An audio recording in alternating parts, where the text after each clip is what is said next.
সবাইকে স্বাগত জানাচ্ছি আমাদের হাতে থাকা সর্বশেষ আন্তর্জাতিক সংবাদ ও বিশ্লেষণে। আপনাদের সাথে আছি আমি আমির হামজা। এটি একটি লাইভ টিভি নিউজ বুলেটিন সরাসরি স্টুডিও থেকে। আসসালামু আলাইকুম। বিশ্ব রাজনীতির মঞ্চ এখন উত্তপ্ত, যুদ্ধের আগুনে জ্বলছে মধ্যপ্রাচ্য, আর সেই আগুনের ভেতর থেকেই বেরিয়ে আসছে একের পর এক বিস্ফোরক তথ্য, বিতর্ক, ক্ষমতার লড়াই আর গোপন সত্য। আজকের এই বিশেষ লাইভ বুলেটিনে আমরা তুলে ধরব এমন কিছু তথ্য যা শুধু যুদ্ধের গতিপথই নয়, বরং বিশ্ব রাজনীতির ভবিষ্যৎকেও বদলে দিতে পারে। প্রথমেই আসি সবচেয়ে চাঞ্চল্যকর ঘটনায়, যুদ্ধের মাঝখানে এমন এক সিদ্ধান্ত যা পুরো আমেরিকান প্রশাসনকে কাঁপিয়ে দিয়েছে। যুক্তরাষ্ট্রের প্রতিরক্ষামন্ত্রী পিট হেগসহেড হঠাৎ করেই army chief of staff general Randy জর্জকে তার পদ থেকে সরিয়ে দিয়েছেন। প্রশ্ন উঠছে, এমন এক সময় যখন যুদ্ধ তার চরম পর্যায়ে, তখন কেন সেনাবাহিনীর সবচেয়ে গুরুত্বপূর্ণ পদে এই পরিবর্তন?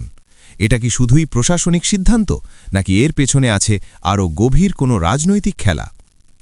দর্শক, বিষয়টি এখানেই থেমে নেই। পিট হেগসহেড নিজেই এখন বড় ধরনের বিতর্কে জড়িয়ে পড়েছেন। অভিযোগ উঠেছে, ইরানের সঙ্গে যুদ্ধ শুরুর আগেই তিনি এবং তার ঘনিষ্ঠ কিছু ব্যক্তি বিভিন্ন প্রতিরক্ষা কোম্পানিতে বিনিয়োগ করেছিলেন। অর্থাৎ যুদ্ধ শুরু হলে এই কোম্পানিগুলোর শেয়ারের দাম বাড়বে এবং তারা বিপুল মুনাফা অর্জন করবেন। এটা যদি সত্যি হয়, তাহলে প্রশ্ন দাঁড়ায়, এই যুদ্ধ কি শুধুই কৌশলগত, নাকি এর পেছনে অর্থনৈতিক স্বার্থ কাজ করেছে? ডেমোক্র্যাট নেতারা ইতিমধ্যেই এই বিষয়ে পূর্ণাঙ্গ তদন্তের দাবি তুলেছেন। তাদের বক্তব্য পরিষ্কার, যদি প্রমাণিত হয় যে প্রতিরক্ষামন্ত্রী নিজেই যুদ্ধ থেকে লাভবান হওয়ার চেষ্টা করেছেন, তাহলে এটি শুধু অনৈতিক নয়, বরং রাষ্ট্রদ্রোহের শামিল।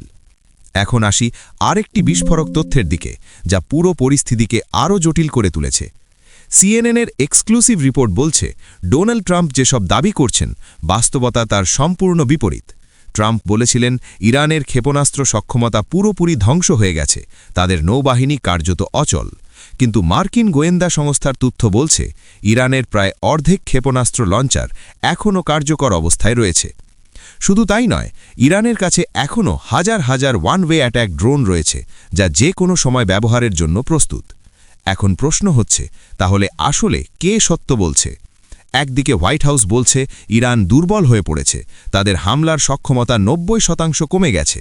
অন্যদিকে গোয়েন্দা রিপোর্ট বলছে ইরান এখনও পুরো অঞ্চলে তাণ্ডব চালানোর মতো শক্তি ধরে রেখেছে। এই দ্বন্দ্ব শুধু তথ্যের নয়, এটি বিশ্বাসযোগ্যতার লড়াই। এখন আসি কৌশলগত দিকটিতে। কেন ইরান এত শক্তিশালী অবস্থানে রয়েছে, বিশেষ করে উপকূলীয় এলাকায় এবং হরমুজ প্রণালীতে? হরমুজ প্রণালী বিশ্বের অন্যতম গুরুত্বপূর্ণ সমুদ্রপথ, যেখান দিয়ে প্রতিদিন বিপুল পরিমাণ তেল পরিবহন হয়। এই প্রণালীর ওপর ইরানের নিয়ন্ত্রণ মানে বিশ্ব অর্থনীতির ওপর সরাসরি প্রভাব। গোয়েন্দা রিপোর্ট বলছে, যুক্তরাষ্ট্র তাদের বিমান হামলায় উপকূলীয় এলাকাগুলোকে খুব বেশি টার্গেট করেনি, ফলে ইরানের অনেক ক্রুজ মিসাইল এখনও অক্ষত রয়েছে। এছাড়া ইরানের ঘাদির শ্রেণীর সাবমেরিনগুলো অত্যন্ত নিঃশব্দে চলাচল করতে পারে এবং শত্রুর নজর এড়িয়ে আঘাত হানতে সক্ষম। এই সাবমেরিনগুলো হরমুজ প্রণালীতে এক ধরনের অদৃশ্য আতঙ্ক তৈরি করেছে। এখন প্রশ্ন, যদি ইরান চায়, তাহলে কি তারা পুরো প্রণালী বন্ধ করে দিতে পারে? বিশেষজ্ঞরা বলছেন, হ্যাঁ, অন্তত সাময়িকভাবে তারা তা সক্ষম। এখন আসি রাজনৈতিক অস্থিরতার দিকে।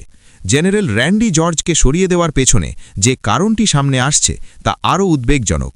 বলা হচ্ছে, পিট হেগসহেড এমন একজনকে এই পদে বসাতে চান, যিনি ট্রাম্প প্রশাসনের পরিকল্পনা নিঃশর্তভাবে বাস্তবায়ন করবেন। অর্থাৎ সেনাবাহিনীর উপর পূর্ণ নিয়ন্ত্রণ প্রতিষ্ঠা করার চেষ্টা চলছে। এটি কি গণতান্ত্রিক ব্যবস্থার জন্য হুমকি নয়? অনেক বিশ্লেষক বলছেন, এটি একটি বিপজ্জনক প্রবণতা, যেখানে সামরিক বাহিনীকে রাজনৈতিক উদ্দেশ্যে ব্যবহার করা হতে পারে। এখন আসি আন্তর্জাতিক প্রতিক্রিয়ায়।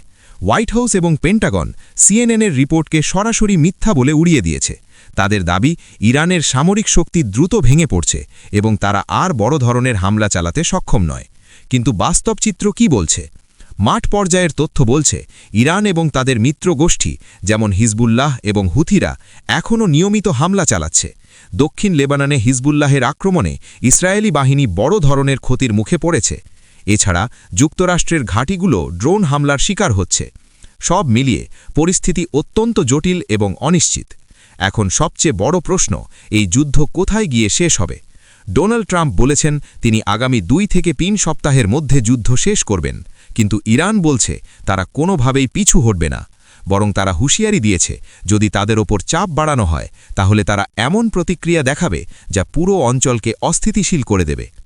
দর্শক, এই মুহূর্তে আমরা এমন এক সময়ে দাঁড়িয়ে আছি যেখানে প্রতিটি সিদ্ধান্ত, প্রতিটি পদক্ষেপ বিশ্ব রাজনীতির গতিপথ বদলে দিতে পারে।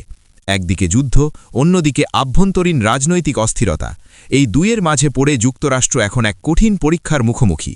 আর ইরান, তারা এখনও দাঁড়িয়ে আছে শক্ত অবস্থানে, প্রস্তুত যে কোনো পরিস্থিতির জন্য। আমরা নজর রাখছি প্রতিটি আপডেটের ওপর। সত্য তুলে ধরাই আমাদের দায়িত্ব। আজকের মতো এখানেই শেষ করছি।